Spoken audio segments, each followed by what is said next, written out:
요즘 우리가 신문을 보거나 텔레비전을 뉴스를 보면 매일 빠지지 않고 나오는 것이 이 성추행 사건입니다. 정부의 고위 관리가 대통령을 수행하러 외국에 갔다가 여대생을 성추행을 했다. 또 사관 생도가 여자 생도를 성추행을 했다.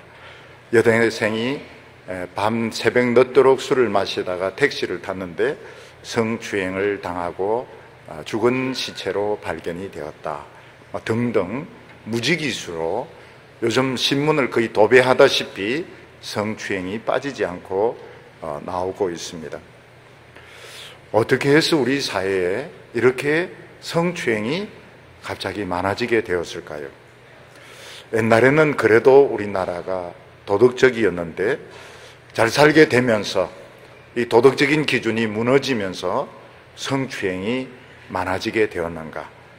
아니면 옛날에는 성추행이 있어도 쉬쉬하면서 넘어갔는데 이제는 전부 다 발표를 하니까 이렇게 많아지게 되었는가? 우리는 궁금하게 생각하게 됩니다. 근데 최근에 분명히 우리나라에 뭔가 변화된 것은 틀림이 없습니다. 뭔가 우리나라 사람들이 좋은 쪽이 아니라 나쁜 쪽으로 뭔가 심각하게 변화되었다 하는 것은 틀림없는 사실입니다. 옛날에는 도덕적이다가 요즘 와서는 허물어진 이 수준을 넘어서서 옛날에는 쉬쉬쉬 하다가 요즘은 발표하게 된 것을 넘어서서 우리나라 사람들의 이 사고방식에 뭔가 중요한 변화가 생긴 것은 틀림이 없습니다.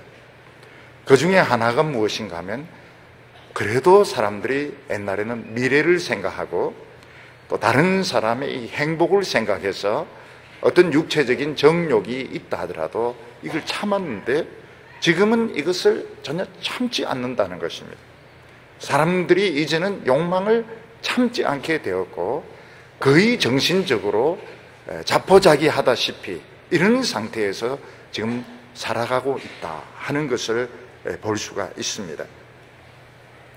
그리고 이제는 사람들이 아름다운 여성이나 아름다운 대상을 보면 다른 사람, 그 사람의 행복을 생각하기보다는 무조건 자기 욕망을 채우고 상대방을 파괴시키는 이런 맹수의 이런 본성이 훨씬 더 강해지게 되었다. 안 좋은 쪽으로 뭔가 굉장히 우리나라 사람들의 생각이 변하고 있다 하는 것을 우리는 지금 생각을 해야 됩니다.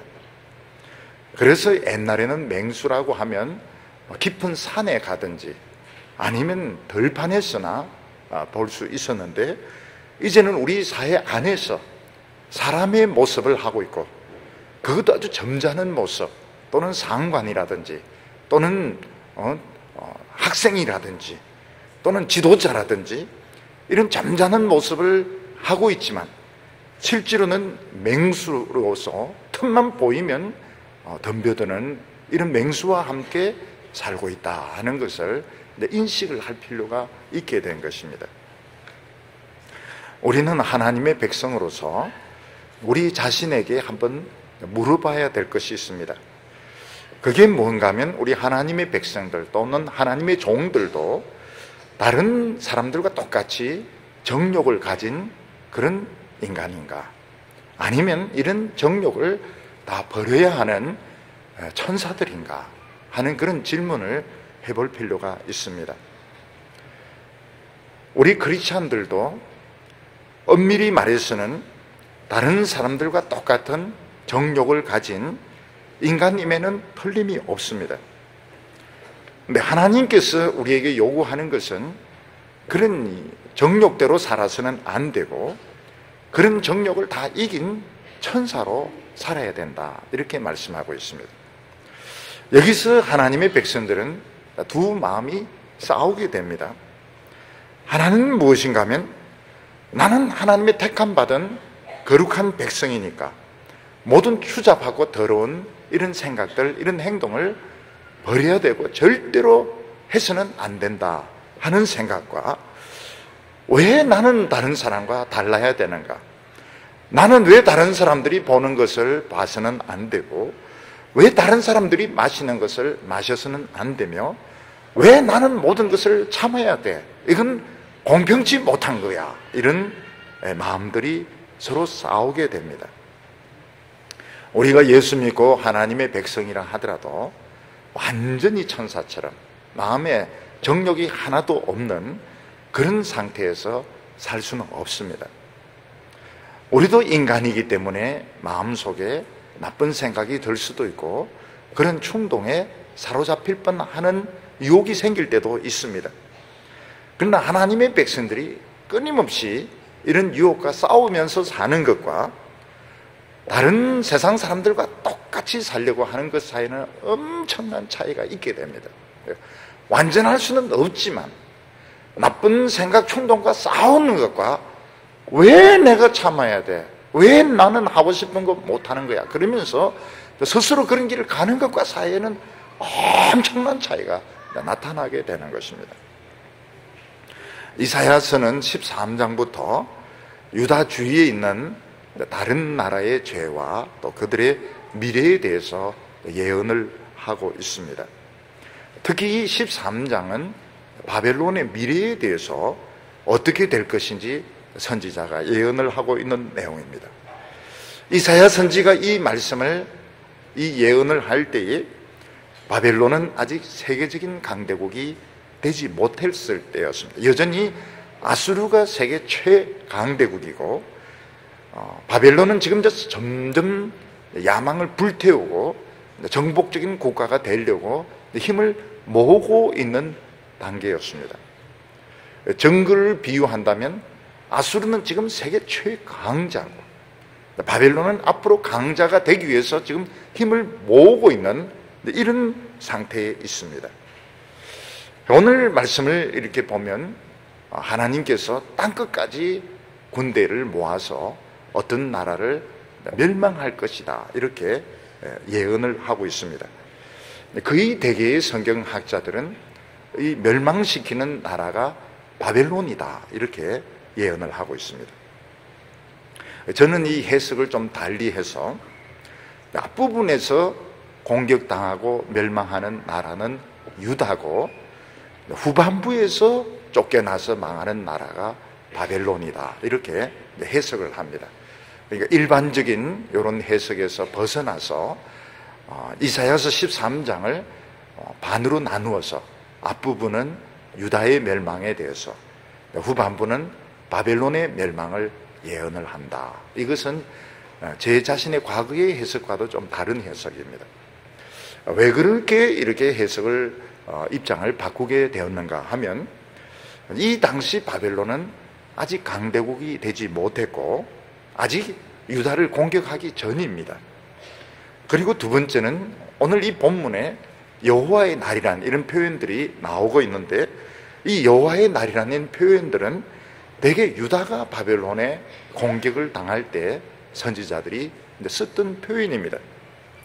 그래서 오늘 이 본문을 전통적인 이런 입장과 좀 달리 앞부분은 바벨론이 유다를 공격해서 망하게 하는 예언으로, 그리고 후반부는 바벨론이 쫓겨나서 망하는 부분으로, 이런 식으로 저는 이번에 그렇게 해석을 하게 되었습니다. 우리나라 같은 경우에는 사자나 표범이 숲이나 길에 돌아다니는 것을 볼 수가 없습니다.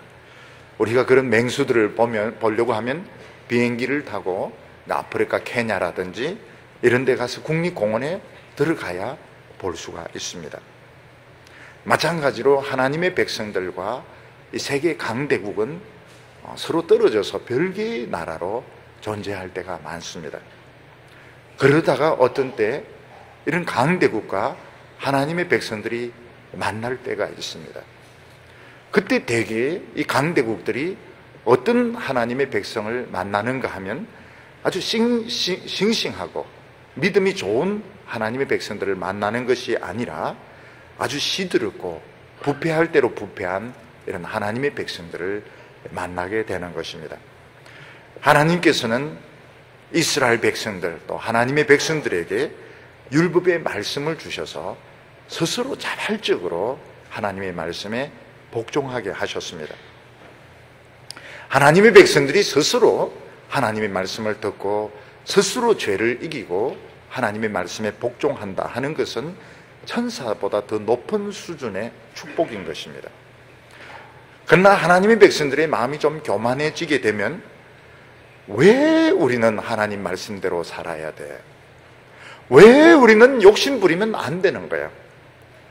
왜 우리는 세상적인 방법으로 못 살고 왜 내가 하고 싶은 대로 못해? 왜 나는 못하는 게 이렇게도 많은 거야? 이러면서 하나님의 말씀에 순종을 안 하게 됩니다. 그래도 뭘 할 사람이 아무도 없습니다. 왜냐하면 이건 스스로 복종하게 되어 있기 때문에 왜 내가 굳이 내 욕심을 포기하고 왜 나는 마시지 못하고 왜 나는 그걸 하고 싶은 걸 못하는 거야? 이러면서 스스로 하나님의 말씀에 불순종할 때 불의가 쌓이기 시작합니다.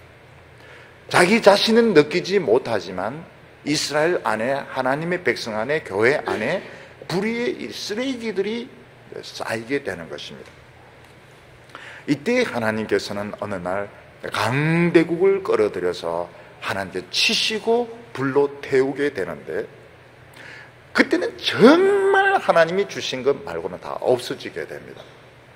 그때 하나님의 백성들 재산 다 불타서 없어지게 되고 많은 사람들 죽게 되는데, 왜 이런 일이 일어나게 되는가 하면 다 엉터리 축복을 가지고 있어서 그런 것입니다.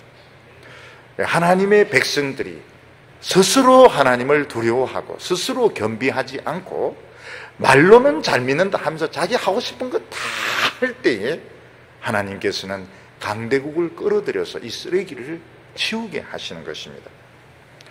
그런데 우리가 스스로 하나님을 두려워해서 우리가 스스로 죄를 청산하면 강대국을 끌어들일 필요가 없습니다. 그래서 이게 얼마나 큰 축복인가. 세상 사람들이 보기에는 참 어리석은 것 같고, 왜 저 사람은 저렇게 융통성이 없는가? 왜 저 사람은 큰 스케일로 못 사는가? 다른 사람들은 바보 취급할지 몰라. 이게 얼마나 지혜스럽고 이게 얼마나 큰 재앙을 피할 수 있는 길인가 하는 것을 오늘 성경 말씀은 보여주고 있는 것입니다. 오늘 첫 번째는 적을 부르시는 하나님을 소개를 하고 있습니다. 오늘 말씀 이사야 13장 1절과 2절을 보면, 아모스의 아들 이사야가 바벨론에 대하여 받은 경고라. 너희는 자산 위에 기호를 세우고 소리를 높여 그들을 부르며 손을 흔들어 그들로 존귀한 자의 문에 들어가게 하라. 이렇게 말씀하고 있습니다. 아모스의 아들 이사야가 바벨론에 대하여 받은 경고라 이렇게 되어 있는데, 이 경고는 원문은 무거운 짐으로 되어 있습니다. 선지자들이 하나님의 말씀을 받을 때에는 가벼운 마음으로 받은 것이 아니고 아주 심한 그 심리적인 압박, 거의 탈진이 될 정도로 심리적인 압박을 가지고 하나님의 말씀을 받았고, 하나님의 말씀을 받고 난 뒤에 이걸 전하지 않으면 속이 타서 죽을 것 같은 이런 심한 부담감을 느꼈던 것입니다. 그래서 우리 번역으로는 하나님의 경고라 이렇게 되어 있지만 원문에는 무거운 짐이라 이렇게 되어 있습니다. 왕이 여러 신하들 중에서 한 신하만 불러가지고 어떤 특별한 지시를 내릴 때에 그 지시를 받은 신하는 굉장한 심리적인 압박을 받게 되어 있습니다. 왜 왕은 여러 신하들 앞에서 그런 지시를 내리지 않고 한 신하만 불러서 비밀스러운 지시를 내렸을까요? 그럼 다른 신하들은 왕의 말씀을 안 듣고 또 왕의 지시를 내리면 왜곡할 가능성이 있기 때문에, 아니면 다른 신하들을 왕은 믿을 수 없기 때문에 한 신하만 불러서 비밀 지시를 내리게 되고, 그 지시를 받은 신하는 굉장한 심리적인 압박을 받게 되는 것입니다. 이걸 다른 모든 일을 다 제쳐놓고 이 일을 시행을 해야 되고, 또 이걸 누군가 전달하게 되면 전달을 꼭 해야 되는 굉장한 심리적인 압박을 받게 되는 것입니다. 마찬가지로 우리가 오늘 듣는 이 말씀은 하나님의 그 밀명과 같기 때문에, 하나님의 비밀 지령과 같기 때문에 우린 다른 일이 다 우선적으로 오늘 이 말씀을 받아들여야 되는 것입니다. 내가 가지고 있는 계획들, 내가 하기를 원하는 것들보다도 하나님이 비밀 지령을 훨씬 더 우선순위 있게 오늘 우리가 받아들이면 우리는 복을 받게 됩니다. 하나님께서 이사야에게 내린 밀명이 무엇인가 하면 자산 위에 기호를 세워서 그들을 불러들이라 하는 것입니다. 여기 자산이라고 하는 것은 나무가 없는 민둥산이 산을 말합니다. 옛날에도 보면 우리나라 그 전쟁 마쳤을 때는 산이 나무가 없었습니다. 그래서 붉은 흙이 다 드러나 있었는데 팔레스타인이나 바벨론에 가면 나무가 한 그루도 없는 이런 민둥성이 이런 산 언덕들이 많이 있습니다. 그게 이제 자산입니다. 거기에 이제 기호, 깃발을 꽂아라. 나무가 하나도 없는 산 위에 이제 깃발을 꼽으니까 굉장히 잘 보이죠. 그러면서 그들을 불러들이라 이렇게 말하고 손짓해서 거룩한 존귀한 성에 들어가게 하라 이렇게 말하고 있습니다. 그러면은 이 누구를 불러들이라는 말인가? 누구를 불러들이고 누구를 공격을 해라고 하는 말인가? 전통적인 입장에서는 오늘 이 본문이 바벨론을 치는 말씀이기 때문에 메대와 바사의 군대를 불러들여서 바벨론을 치라 이런 식으로 해석을 다 합니다. 대개 성경 신학자들 주석을 보면 다 그렇게 해석을 하는데 저는 이제 그렇게 생각을 하지 않고 오히려 바벨론을 끌어들여서 예루살렘을 치는 말씀으로 봅니다. 그 두 가지 이유는 아직 바벨론은 큰 나라가 되지 못했고 아직 예루살렘을 공격을 안 했고 여호와의 날이다 이런 표현을 쓸 때는 대개 예루살렘, 유다를 멸망시킬 때 하나님이 그 표현을 쓰시기 때문에 그렇습니다. 그래서 2절 하반절에 보면 손을 흔들어 그들로 존귀한 자의 문에 들어가게 하라. 손을 흔들어서 막 재촉을 해서 빨리빨리 오라고 이렇게 해서 존귀한 자의 문에 들어가라 이렇게 했는데 이 존귀한 자의 문이라고 하는 것도 바벨론 왕궁을 의미하기보다는 예루살렘 성문을 의미한다고 보는 것입니다. 지금 유다는 어떤 형편에 있는가 하면 1차적으로 아수리의 심한 공격을 받지만 히스기야라는 이런 사람이 부흥을 일으킴으로써 예루살렘을 지키게 됩니다. 18만 5천 명이 죽게 됩니다. 아직 그 일도 안 왔습니다. 아직 그 일도 실현되지 않았지만 하나님께서는 아수르는 물리칠 거라고 말씀하고 있습니다. 그렇지만 미래의 어느 순간에 예루살렘 사람들은 결국 깨닫지 못하다가 하나님께서 바벨론 군대를 깃대를 세워서 불러들이고 또 손으로 막 신호를 해서 결국 그들을 예루살렘 안으로 끌어들여서 예루살렘을 멸망시킬 때가 온다고 말씀하고 있는 것입니다. 그 이유가 무엇인가?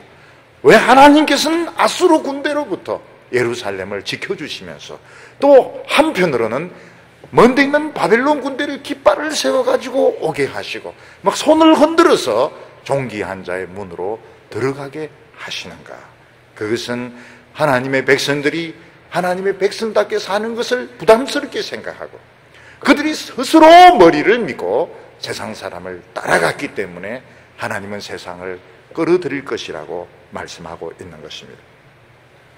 하나님께서는 이스라엘 백성들에게 율법의 말씀을 주시고 스스로 이 율법의 말씀을 배워서 악한 본성 누르고 정욕을 누르고 하나님 백성답게 살라. 그러면 아무도 너희를 건드리지 못한다고 말했습니다.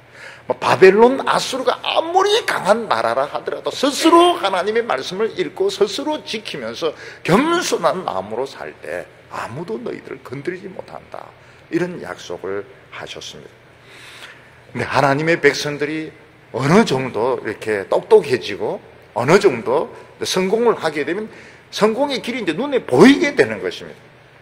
우리가 하나님의 말씀 붙들면 되는 일이 아무것도 없다는 걸 알게 됩니다. 하나님의 눈치를 봐야 되기 때문에 정욕을 버려야 되기 때문에 하나님의 말씀대로 살면 아무것도 안 되고 내 욕심, 마음대로 내 지혜대로 살면 10배 혹은 100배로 성공할 수 있다는 것을 알게 되는 것입니다. 그때 하나님의 백성들이 무슨 생각을 하는가 하면, 우리도 인간인데 왜 우리는 맨날 바보처럼 수도승같이 살아야 되느냐, 우리도 좀 성공하고 싶다, 우리도 이 율법을 벗어나서 우리도 야망을 가지고 우리도 한번 성공하고 싶다, 내가 하고 싶은데 한번 해봐야 되겠다, 나는 하고 싶다, 그런 생각을 하고 뛰쳐나가게 됩니다. 그때 유다 안에는 자신들도 모르게 불의가 자꾸 쌓이게 됩니다. 하나님의 백성들은 어떻게 해야 되는가 하면, 아모스가 예언한 것처럼 공법을 물같이 정의를 하수같이 흐르게 할지니라, 이렇게 말씀하셨는데, 하나님의 백성들은 굉장히 적극적이어야 됩니다. 선을 행하고 남을 도와주고 어려운 자를 섬기는데 2번, 3번 와서 부탁해서 겨우 들어주긴 들어줬지만 불법이 자기도 모르게 쌓이게 되는 것입니다. 몸 안에 이 피덩어리가 안에 이렇게 쌓이게 되는 것입니다. 하나님의 백성들은 선을 행하는데 굉장히 적극적이어야 됩니다. 몰라서, 인간이기 때문에 몰라서 못할 수도 있지만 알고 있는 이상은 적극적으로 도와줘야 되고, 적극적으로 다른 사람을 사랑해 줘야 되고, 부흥이 일어나도록 이렇게 할 때에 공법이 하수같이 정의가 물같이 이렇게 흐르는 것입니다. 예를 들어서 이제 농사 짓는 그런 농가 밭에 비가 이제 많이 내리게 되면, 자칫 잘못하면 그 쓰레기라든지 흙더미 때문에 수로가 막혀서 논밭이 침수될 수가 있습니다.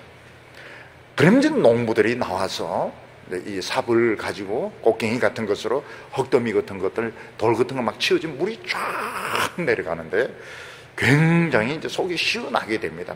논밭이 침수되지 않고 물이 쫙 이렇게 흐르게 되는데 아주 골고루게 물이 들어가게 되고 다른 것들은 다 빠져나가게 되는데 굉장히 속이 시원합니다. 마찬가지로 하나님의 백성들은 무슨 선을 이런 행하는 데 있어서, 하나님 말씀에 순종하는 데 있어서 적극적이어야 됩니다. 적극적이어야 이게 막 돌아가기 시작합니다. 근데 사람이란 건 그렇지가 않습니다. 뭐 쥐꼬리만한 이런 무슨 장이라든지 권력이 있으면, 할 수 있으면 안 해주려고 그럽니다. 왜냐하면 너무 잘해주면 나를 우습게 알기 때문에 할 수 있으면 안 해주고 애미기다가 안 해주면 더 좋고, 마지 못하면 해주고, 이게 이제 세상에서 하는 방식입니다. 쥐꼬리만한 이런 권한을 가지고 있으면 쉽게 안 해주려고 합니다. 그때 어떻게 되는가 하면 자기도 모르게 불의가 쌓이게 되고 죄가 쌓이게 되는 거죠. 몸 안에 피는 막 돌아야 됩니다. 어느 순간부터 피가 어느 한쪽에 안 돌게 되면 어떻게 됩니까? 그 부분이 썩게 되고 결국은 잘라내든지 죽든지 하게 됩니다. 그래서 하나님의 백성은 있어서 예배에 있어도 굉장히 적극적이어야 됩니다. 예배 드리는 데 있어서 적극적이어야 되고, 어려운 사람을 도와주는 데 있어서도 보고 이건 불필요한 것 같다 그러면 이제 어쩔 수가 없습니다. 그렇지만 꼭 필요하다 이러면 시간을 지연할 필요가 없는 거예요. 내일 일주일 뒤에 할 필요가 없는 거예요. 바로 그걸 도와주고, 격려할 사람은 격려해주고, 뜨거운 사랑이 있고 기도 응답이 있고 부흥이 있으면 이게 피가 막 도는 겁니다. 근데 하나님의 백성들이 뭔가 마음속에 미움이 있고 서로한테 편을 갈라서 어르렁거리게 되고, 그리고 사람들의 이런 분위기가 싸늘하게 식어질 때 이야기도 잘나, 이거는 이제 벌써 불의가 지금 쌓이고 있는 것입니다. 그러니까 하나님의 백성들이 불의하다, 그래서 터진 거는, 이거는 곪고 곪아서 터진 것이고, 이거는 진짜 갈 때까지 간 것이고, 벌써 하나님의 백성들이 서로에 대해서 멀리하고 편을 갈라서 어르렁거리고 분위기가 썰렁하고 예배 드리는데 마지 못해서 예배, 이러면 이제 벌써 공법이 하수같이 정의가 물같이 흐르는 게 아닌 겁니다. 이건 벌써 어느 부분에서 죄의 쓰레기가 쌓여가고 있는 것입니다. 하나님께서는 어느 정도 때가 되었을 때 하나님의 백성들이 세상에 의해서 심판을 받게 합니다. 굉장한 수치입니다. 놀라운 것은 요즘 교회 분쟁이 교회 안에서 스스로 이렇게 해결하는 경우는 거의 없고 전부 법정에 갑니다. 법정에. 이게 교회가 벌써 밟히고 있는 겁니다. 맛을 잃어서 세상에 밟히고 있는 것이고, 요즘 이 하나님의 종들이 이제 실형을 받는 일이 많아지고 있습니다. 하나님의 종들이 세상 법정에서 실형을 받아서 감옥 안에 들어가는 일들이 지금 많아지고 있습니다. 근데 이게 무엇인가 하면 이게 썩을 대로 썩어서 이제 터지는 것입니다. 하나님께서는 이 정도 되면은 딱 금식을 해야 됩니다. 하나님의 백성들이 금식을 하고 다시 이제 부흥을 달라고 뭐 말씀 붙들겠다고 이래야 되는데, 그러든지 정신 못 차리면 군대를 끌어들이는 거예요. 외국 군대를 끌어들여서 이것들 믿음 한번 테스트 해봐라. 진짜 점검과 쭉정이를 한번 골라봐라. 그러면 거의 다 타서 없어지는 겁니다. 쭉정이니까요. 이렇게 뭐 싸우는 분위기, 으르렁거리는 분위기, 뭐 이건 가지고 싸우는 분위기, 뭐 성추행이 나타나는 이런 분위기는 볼 거 없습니다. 입으로 아무리 하나님 사랑하고 뭐 성교하고 해도 그 안에 믿음은 엉터리인 겁니다. 결국은 싹 다 차서 없어지게 됩니다. 하나님의 종들이나 하나님의 백성들도 인간이기 때문에 욕망이 있을 수 있습니다. 그러나 절대로 그 욕망을 행동에 옮겨서도 안 되고, 그 욕망에 사로잡혀서도 안 되고, 끊임없이 욕망과 싸워서 피가 돌게 해야 되는 겁니다. 하나님의 이 정의, 하나님의 이 은혜가 막 돌도록 만들어야 되는 것입니다. 그래서 하나님의 백성들은 누가 듣기 싫은 소리를 해도 꼭같게 생각하지 말고 그걸 귀담아들어야 돼요. 왜냐하면 하나님의 백성들은 그만큼 이 수준이 높기 때문에 누가 이렇게 싫은 소리 하더라도 그걸 받아들인다 해서 깎이는 사람들이 아닙니다. 그걸 오히려 겸허한 마음으로 받아들이고, 그리고 하나님의 백성들은 조금 잘못할 때 굉장히 세상적인 죄도 아닙니다. 뭐 그럴 수도 있죠. 그러나 그게 이제 벌써 불의가 시작되고 있는 겁니다. 하나님의 진노가 시작되고 있는 겁니다. 하나님의 종들이 서로 대화도 안 하고 으르렁거리고 뭐 이권 가지고 싸우고 남을 돕는 데 있어서 뭐 남에게 미루고 이러면 벌써 죄가 쌓이고 불의가 쌓이고 어느 순간 세상에 판단을 받고 손가락질을 당하게 되고, 그리고 이제 외국 군대가 들어오게 되는 겁니다. 예수님께서는 마태복음 5장 14절에서 너희는 세상의 빛이라, 산 위에 있는 동네가 숨기지 못할 것이요, 이렇게 말했습니다. 산 위에 있는 동네는 골짜기에 있는 동네하고 달라서 사방에서 다 볼 수 있습니다. 근데 산 위에 있는 동네를 감추려고 하면 정말 세상을 깜깜하게 만들어야 됩니다. 산 위에 있는 동네를 안 보이게 하려면 진짜 칠흑 같은 달빛도 없어야 됩니다. 별빛도 없어요. 빛이란 빛은 없어야 되는 것입니다. 하나님의 백성들이 죄를 감추고 하나님의 백성들이 죄에 대해서 변명하면 정말 온 세상을 깜깜하게 만들어요. 인간의 지각, 인간의 분별력, 상식을 다 없애야 결국은 자기 죄를 이제 감출 수 있는데 그게 불가능한 것입니다. 3절에 보면 내가 나의 거룩히 구별한 자에게 명하고 나의 위엄을 기뻐하는 용사들을 불러 나의 노를 풀게 하였느니라. 나의 거룩히 구별한 자나 기뻐하는 용사는 하나님이 부르시는 적을 두고 말하는 것입니다. 하나님의 백성들은 스스로 알아서 정신을 차려야 됩니다. 스스로 알아서 불의를 버리고 스스로 알아서 죄를 버리고 스스로 알아서 정신을 차리지 않을 때에 하나님께서는 적들을 거룩하게 구별해서 하나님께서는 그들을 기뻐하는 용사로 삼아서 하나님의 백성들을 치게 하는데 하나님의 노를 풀게 하시는 것입니다.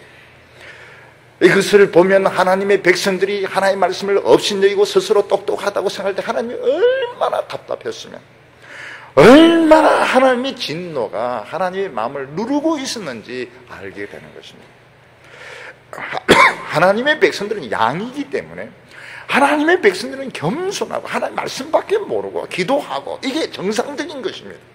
내가 똑똑하다 막 이래 설치고 세상을 끌어들이고 이럴 때 하나님은 엄청 진노하시는 것입니다. 결국은 이방 군대를 거룩하게 구별하시고 그들을 기쁜 자로 삼아서 위엄을 주셔서 하나님의 백성을 심판하게 하겠다고 말씀했습니다. 이래 되면 어떻게 됩니까? 하나님 나라 박살이 나고 하나님의 이름은 정말 조롱과 수치를 당한 하나님 그걸 각오를 하시는 것입니다. 하나님께서는 엉터리 부흥보다도 엉터리 축복보다도 엉터리 교인들이 많은 것보다도 이 엉터리 교인들이 하나님을 찬양합니다 하는 것보다는 하나님께서 이름이 욕을 당하고 이 축복 다 없어지고 이 위선적인 것 다 없어지고 정말 극소수가 남는다 하더라도 하나님 그걸 택하고 싶은 것입니다. 오늘 사람들은 어떻게 규모가 크고 물질적인 복 많이 받았고 막 그 입으로 막 하나님을 찬양하면 하나님이 기뻐하실 것 같은 정반대입니다. 하나님 요거도 먹어도 좋고 그런 엉터리 축복, 엉터리 교인들 다 없어져도 좋고 하나님께서는 그게 박살나는 한이 있다 하더라도 믿으려면 제대로 믿는 사람을 원한다는 것입니다. 우리는 지금 부흥되었다, 축복받다, 이 하나님이 참고 있는 겁니다. 그런데도 이스라엘에는 소망이 있습니다. 왜냐하면 이들을 위하여 누군가가 결사적으로 기도하면, 목숨 걸고 기도하면 하나님은 재앙을 내리지 않습니다.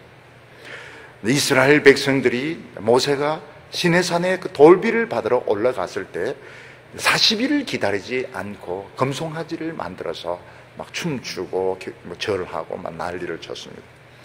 그때 하나님 뭐라고 말씀하시는가 하면 이스라엘 백성들 다 멸망시키고 너 한 사람을 가지고 다시 시작하겠다고.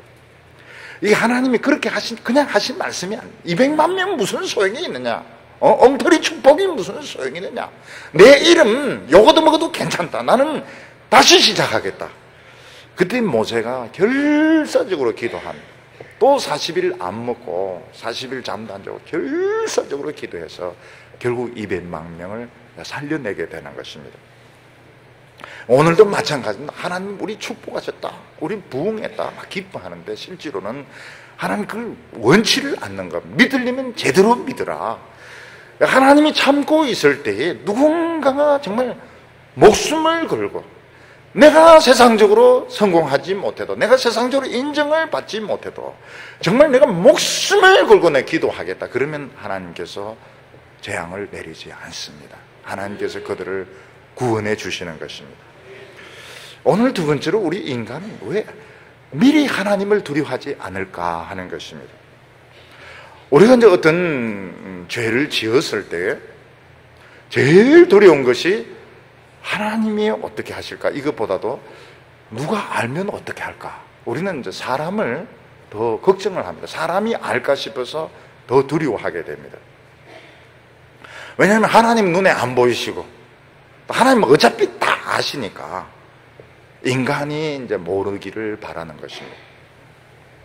전에 어떤 자매가 무슨 좀 잘못을 저질렀습니다. 그래서 저에게 이제 상담하러 왔습니다. 상담을 하면서 무슨 이야기를 했는가 하면 우리 아버지 알면 큰일 나요. 우리 아버지 알면 난 집에서 쫓겨나요. 그래서 제가 물었습니다. 아버지는 그런데 하나님이 아는 건 어떻게 하겠느냐, 하나님은 어떻게 생각해? 이러니까 자기가 미처 그것까지는 생각을 못했대요. 하나님까지는 지금 정신이 너무 없어가지고 하나님까지는 생각을 못했대요. 굉장히 참 솔직하죠, 그 자매가. 그래서 아버지가 어떻게 하고 또 남들이 어떻게 알고 이런 것보다도 하나님 앞에서 먼저 해결하는 것이 사람들에게도 해결되는 방법이라고 이렇게 가르쳐 주니까 그 자매가 자기 그렇게 하겠다 그랬어요. 그렇게 하겠다. 그래서 아마 잘 해결된 거로 알고 있습니다. 우리는 인간이기 때문에 100% 하나님 말씀대로 사는 사람 한 명도 없습니다. 100%는 무슨 100%입니까? 50% 해도 천사 소리를 들을 겁니다. 근데 하나님 말씀대로 못 살아도 다른 사람 모릅니다. 다른 사람은 모르고 다른 사람이 알게 되었을 때는 이게 곪을 대로 곪고 썩을 대로 썩어서 이게 이미 터진 것입니다. 우리가 살 수 있는 것이 방법이 뭔가 하면 곪을 때까지, 썩을 때까지 기다리지 말고 먼저 하나님을 두려워하면 해결 방법이 생기게 됩니다. 남들이 알면 어떻게 하나? 남들이 욕을 하면 어떻게 하나? 우리 아버지 알면 어떻게 하나? 그 걱정하기 전에 하나님을 겁을 내면 이게 해결이 되는 것입니다. 여기 4절에 보면 산에서 무리의 소리가 나며 많은 백성의 소리 같으니 곧 열국 민족이 함께 모여 떠드는 소리라. 만군의 여호와께서 싸움을 위하여 군대를 검열하심이로다. 이렇게 했습니다. 하나님의 말씀을 이제 불순종하면서도 유다의 귀족과 왕족, 우리 성공했다, 우리 굉장히 똑똑하다, 이렇게 이제 믿고 있습니다. 굉장한 프라이드를 가지고 있는데 산에서 많은 무리들이 이제 떠드는 소리가 들리는 것입니다.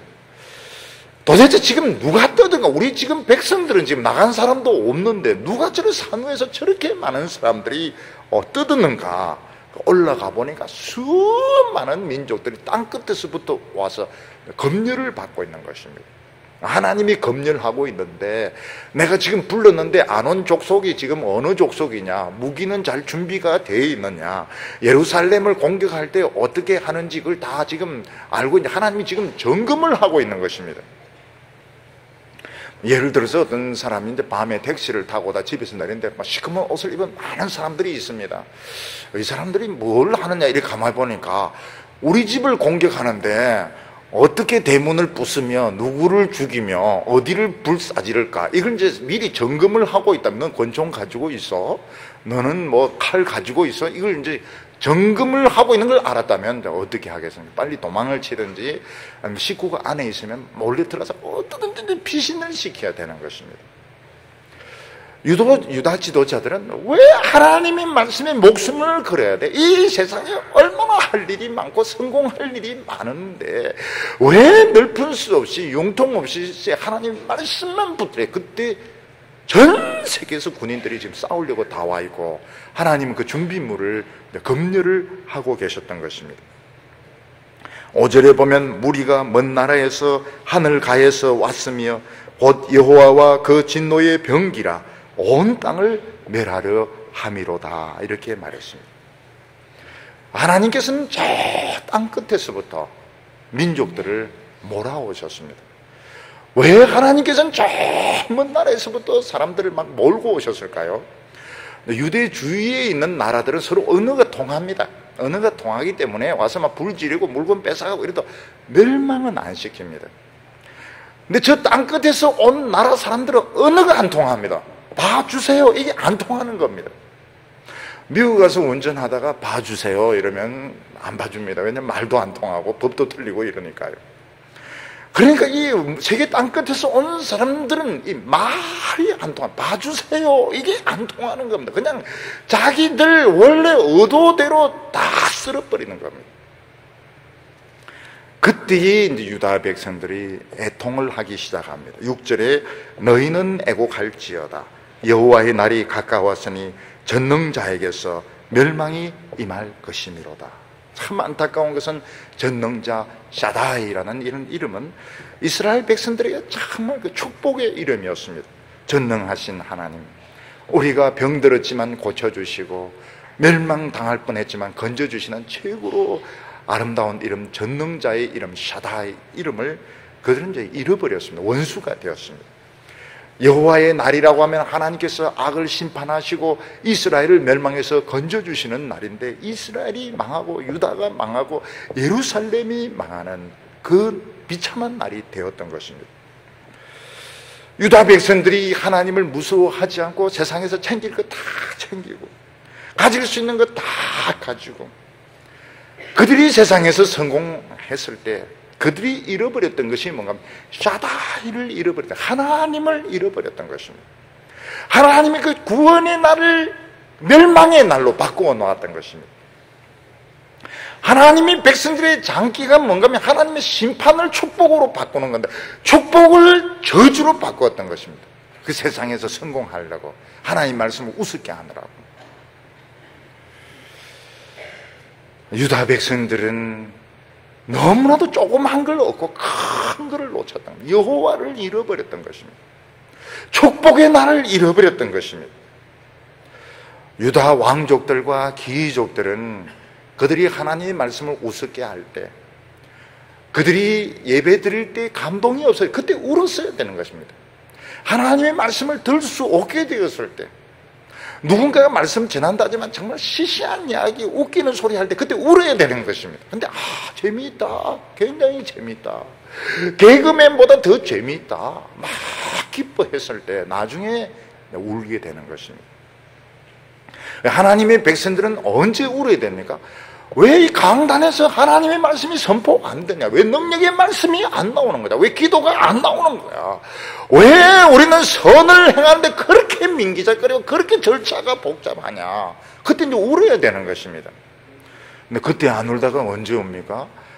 자기 주식, 주가 떨어지면 울고, 아파트 사기당하면 울고, 애 대학 시험에 떨어지면 이제 울고, 그때에서 우는 겁니다. 미리 울었으면 참 좋은데.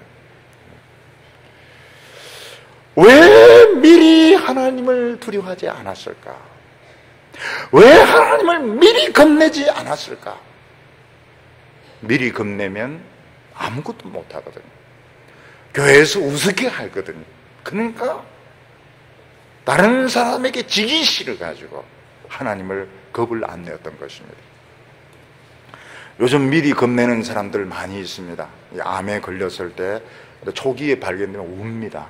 울고, 왜 이렇게 이런 병이 나에게 생겼을까? 그리고 수술하고 치료받고 미리 고통 많이 받죠. 그리고 완치가 됩니다. 근데 암에 걸렸는데도 계속 술 마시고 기쁨으로 즐거움으로 사업하고, 어느 날 피토해가 갔을 때는 그때는 늦습니다. 그때는 수술약 어떤 거로도 안 되는, 미리 울어야 되는데, 암은 왜 생기는지 아무도 모릅니다. 찾아내면 찾을 수도 있겠지만은 이거는 모르는 겁니다. 그냥 미리 고치는 수밖에 없어요. 미리 고치고 미리 치료고 미리 울고, 그러면 나중에 이제 완치가 되는데, 미리 울지 않고 막 술 마시고 싶은 건 다 마시고 하고 싶은 건 다 하고 나중에는 이제 늦은 것입니다.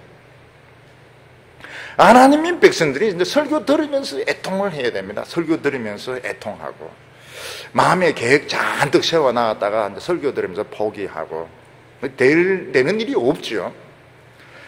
근데 그런 사람은 나중에 삽니다. 근데 그런 말 이제 자꾸 들으면 귀찮은 거예요. 왜 아무것도 못하게 하는 거야?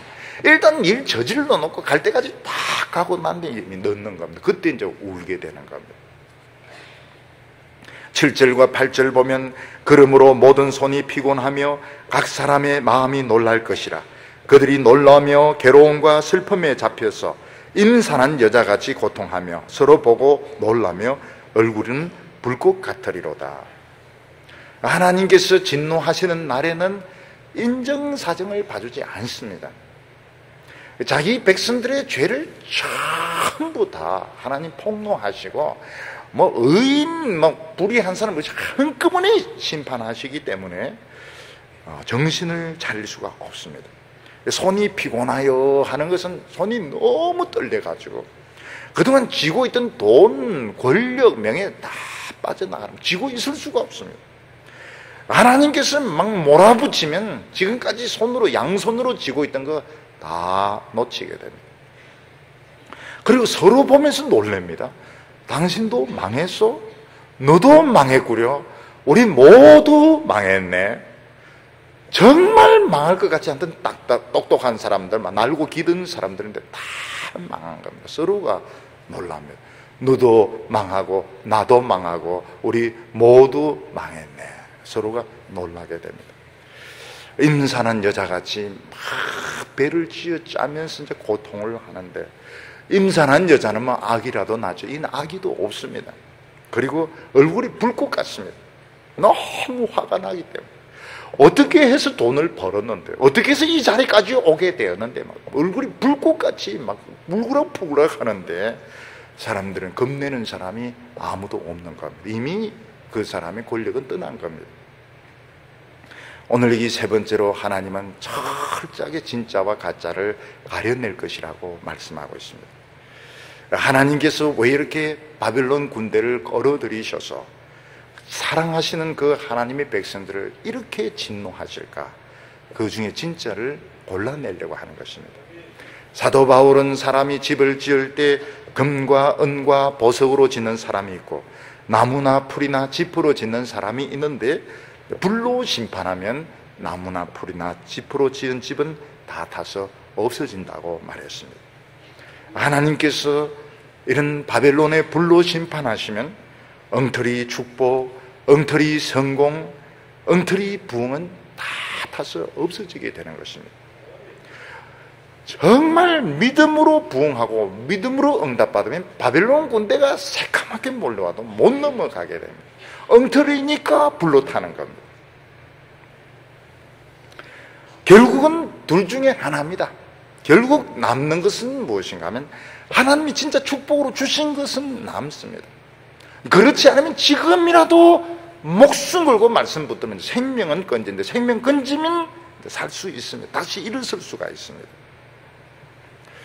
요즘 우리 사회에 보면 눈만 뜨면 성추행, 눈만 뜨면 부정, 이런 세상에서 사실은 우리가 축복받고 성공하고 보니까 거의 되게 엉터리라고 봐야 됩니다. 지금 우리 사회에서 지금 부흥했다, 성공했다, 축복받았다 하는 것이 거의 되게 엉터리라고 보면 좋습니다.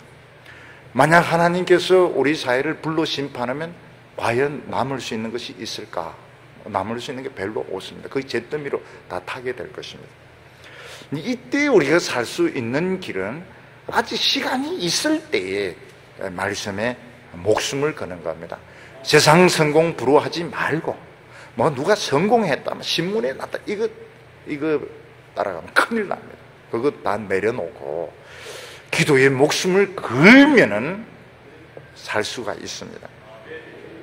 9절과 10절에 보면 여호와의 날 곧 잔혹이 분냄과 맹렬히 노하는 날이 임하여 땅을 황무케 하며 그 중에서 죄인을 멸하리니 하늘의 별들과 별떨기가 그 빛을 내지 아니하며 해가 돋아도 어두우며 달이 그 빛을 비치지 아니할 것이며 하나님의 백성들이 끝까지 자신의 그 교만을 버리지 않고 불의를 회개하지 않고 우리 세상적으로 성공했다, 우리 축복받았다, 그러면 하나님이 좋다, 너희들의 그 축복이 진짜인지 가짜인지 내가 불로 심판하겠다. 바벨론 군대 끌어와가지고 한번 불 붙여보는 것입니다. 한번 불 붙여보자. 그래서 나 살아남으면 이게 진짜 축복이고 이게 타서 없어지면 이제 가짜인데 다 없어지면 다 타버립니다. 그 아름다운 예루살렘 성전, 거기에 있는 왕궁 전부 가짜였던 겁니다. 가짜 축복, 가짜 부흥, 가짜 성공연 전부 탓하고 포로로 끌려가게 됩니다. 그때는 별들이 비치지 아니하며 별들기, 이 별들기는 이제 별자리를 말하는 것입니다. 별자리도 빛을 잃게 되고 태양도 비치지 않고 달도 빛을 내지 않을 것이다. 하나님께서 철저하게 어두운 날로, 희망이 없는 날로, 완전히 절망으로 그들을 치시겠다, 이렇게 말씀하고 있습니다. 하나님의 채찍에 맞아본 사람들이 하는 말이 뭡니까? 절대로 하나님에게 맞으면 안 된다. 하나님의 맞으면 눈이 일단 캄캄해집니다. 인정사정 없이 막 몰아붙이는데 꼭 죽을 것 같이, 어떤 사람은 나는 지옥의 유황불 냄새를 맡았다가 하나님이 얼마나 몰아붙이는지 햇빛도 없고 별빛도 없고 희망도 없이 막 몰아붙이는데 나는 죽는 줄 알았다고 이야기합니다. 차라리 깡패인데 맞는 게 낫다고. 깡패는 싹싹 빌면은 그래도 봐줄 수도 있는데 하나님 막 인정사정. 그래서 하나님이 조용히 참고 기다리실 때 이 하나님을 겁을 내야 됩니다. 그래서 하나님의 백성들에게 겸손이 굉장히 중요합니다. 우리가 하나님을 두려워하고 하나님이 내 삶을 인도하기를 기다릴 때에 다른 사람들이 왜 저렇게 무능한가, 왜 저렇게 어리석은가, 근데 그 사람이 사실은 알곡인 겁니다. 알곡이고 아직 우리에게는 별이 빛나고 있고 하나님의 태양이 비치고 있습니다. 하나님의 말씀을 붙들고 있으면 하나님의 별을 통해서 이야기를 해주십니다. 고난은 곧 끝날 것이다. 그리고 참새를 통해서 이야기를 합니다. 너의 생명은 헛되게 죽지 않는다. 들풀을 통해서 이야기를 해주십니다. 우리가 하나님의 말씀을 붙들면 모든 것을 통해서 하나님의 사랑의 편지를 읽을 수 있습니다. 근데 우리가 지금 제일 위험한 게 이 세상 성공에 미치는 겁니다. 나도 성공하고 싶다. 나도 한번 멋있게 살아보고 싶다. 하나님 말씀이 뭔데? 이러면서 결국은 이 하나님을 놓치게 되는 것입니다.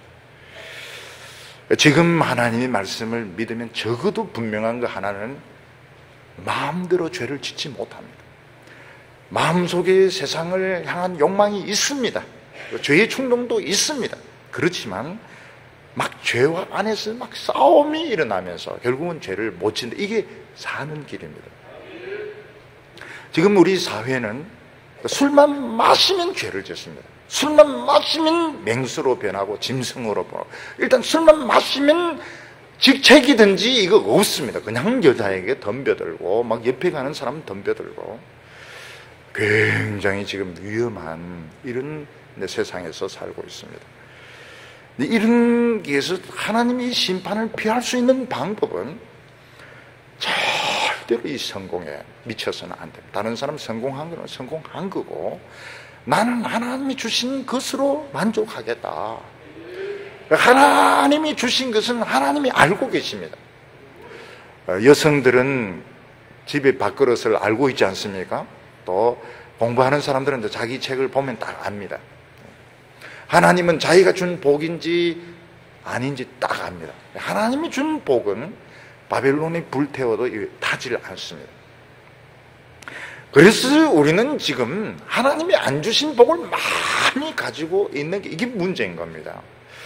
그래서 어떤 사람이 뭐 돈 떼먹기도 하고 손해보고 이러면 가져가라 혹시 내 거 아닌 게 깨 있을지도 모르니까 이런 좀 여유를 가지시기를 바랍니다. 너무 철저하게 돈 받으려고 하고 돈 안 주면 가서 압력 밥솥 가지고 오고 애 목을 조르고 이렇게 하면 이제 안 되는 겁니다. 그냥 이게 혹시 이게 하나님이 교만할까 싶어서 좀 하나님이 아닌 것도 좀 있는데 가져가시는 것보다 이런 식으로 하고 더 기도 열심히 하고 씩씩거리면서, 근데 이렇게 하면 삽니다. 11절에 보면 내가 세상의 악과 악인의 죄를 벌하며 교만한 자의 오만을 끊으며 강포한 자의 거만을 낮출 것이며, 하나님께서 이런 적을 끌어들이는 목적이 무엇입니까? 하나님께서 악인의 죄를 벌하며 교만한 자의 오만을 꺾으며 강포한 자의 거만을 낮추는 것이 목적이라고 말씀하고 있습니다. 하나님의 백성은 겸손해야 됩니다. 온유해야 됩니다. 이 성공에 미친 사람들은 온유하지가 않습니다. 겸손하지가 않습니다. 그리고 스스로 굉장히 잘 믿는다고 생각합니다. 그러면은 한번 시험해보자. 불로 한번 싸질러 봐가지고 타는지 안 타는지 보자. 사드락 메삭 아벳느고 같이 용광로에 넣어가지고 살아서 나오면 이게 진짜고, 안에서 이제 불고기가 되면 이 가짜고 그런 것입니다. 안 탈 사람이 누가 있습니까? 다 타버리죠. 지금 속에 다 욕심이 다 있는데, 전부 욕망이 다 있는데 안 탈 사람이 누가 있습니까? 결국은 자기가 생각하는 것과 하나님의 생각이 틀린 겁니다. 자기는 굉장히 하나님을 사랑하는데 나는 그런 사랑을 원치 않는다는 거예요. 나는 그걸 원치를 않고 기쁘지도 않고 사랑하지 마. 그런 사랑하지 말고 제발 좀 겸손해라. 제발 좀 겸손하고 그래 좀 싸나운 짓 하지 말라고 말씀하시는 겁니다. 그러면서 하나님께서 말씀하는 게 12절입니다. 내가 사람을 정금보다 희속게 하며 오빌의 순금보다 희귀케 하리로다. 하나님께서 유다에 대해서 지금 하시려고 하는 것이 뭔가 하면 결국 정금을 찾겠다는 것입니다. 오빌의 순금 같은 신앙을 찾겠다는 것입니다. 결국 하나님께서 불로 심판했을 때 결국 다 타게 됩니다. 순금이 없었던 것입니다. 오빌의 순금이 없었고 정금이 없었고 결국 예루살렘은 엉터리 부흥이고 엉터리 축복으로 판명이 나게 되는 것입니다. 하나님께서는 하나님의 백성을 언젠가는 연단하셔서 순금만 남게 하는데 거기에 엉터리는 불순물은 조금 더 있을 수가 없습니다. 근데 우리가 지금 이 세상에, 이 자본주의 이 세상에서 지금 살아가고 있는데 엉터리 부정 없이 산 사람은 아무도 없습니다. 어떤 방법으로든지 부정과 죄에 지금 다 연루가 되어 있습니다. 그래서 우리는 몇 프로가 이게 순금인지 몇 프로가 이 정금인지 우리는 모르고 있는 것입니다. 이때 살 수 있는 방법은 지금이라도 이 세상의 성공을 자랑해서는 안 됩니다. 사람들에게 무시를 당하는 한이 있다 하더라도 하나님의 손에 망하는 것보다는 내 스스로가 하나님 앞에 무릎 꿇고, 하나님, 제가 이 성공 자랑할 거 아무것도 없습니다. 몇 프로인지 모르겠습니다. 하나님께서 순금으로 만들어 주세요. 하나님께서 그런 무서운 방법 쓰지 말고 사랑으로 순금으로 만들어 주세요. 참 멋진 기도입니다. 멋진 기도입니다. 하나님 불쌍히 여겨주시면 내가 이해를 한다. 그럴 수밖에 없지. 제 성공을 자랑하지 않겠습니다. 제가 이 부흥을 다 하나님의 부흥이라고 말하지 않겠습니다. 그렇지만 하나님 지금 이걸 순금으로 만들어주시고 정금으로 만들어주시고, 남들이 뭐라고 욕하든지 간에 하나님 붙들고 믿음으로 살겠습니다. 하나님께서 우리의 샤다이, 전능하신 하나님이 되어주실 것이고, 우리를 순금으로 만들어주시고 오빌의 순금으로 만들어주실 것이고, 이 무서운 재앙으로부터 우리를 지켜주실 줄로 믿습니다. 기도드리겠습니다. 거룩하신 하나님 아버지, 사람들이 미쳤고 마귀가 미쳐서 날뛰는 이 시대에 참으로 믿는 자를 보겠느냐고 예수님께서 탄식을 하셨습니다. 주여, 저희들이 믿노라 하면서도 우리의 마음이 너무나도 오염되었고 세상의 욕심으로 더럽혀진 것을 고백하지 않을 수가 없습니다. 주여, 저희들에게 겸손한 마음을 주시고 애통한 마음을 주시옵소서. 사람들에게 수백 마디 수천 마디 칭찬 듣는 것보다도 하나님 앞에 회개하는 것이 우리가 살 길인 줄 믿습니다. 이 민족의 진노가 하나님 앞에 쌓여 있는 줄로 압니다. 주여, 용서하여 주셔서 이 민족이 불로 심판당하지 않게 하여 주시고 하나님의 말씀과 성령으로 치료를 받게 하여 주시옵소서. 오늘도 저희들 하나님 앞에서 세상을 향한 욕망들, 다른 사람들 앞에 높아지고 싶은 생각들 다 버리게 하여 주시고 하나님 붙들고 주여 겸손한 자 되게 하여 주시고 여호와를 나의 하나님으로 삼게 하여 주시고 뜨거운 기도 드릴 수 있도록 성령을 부어 주시옵소서. 예수님의 이름으로 기도하옵나이다.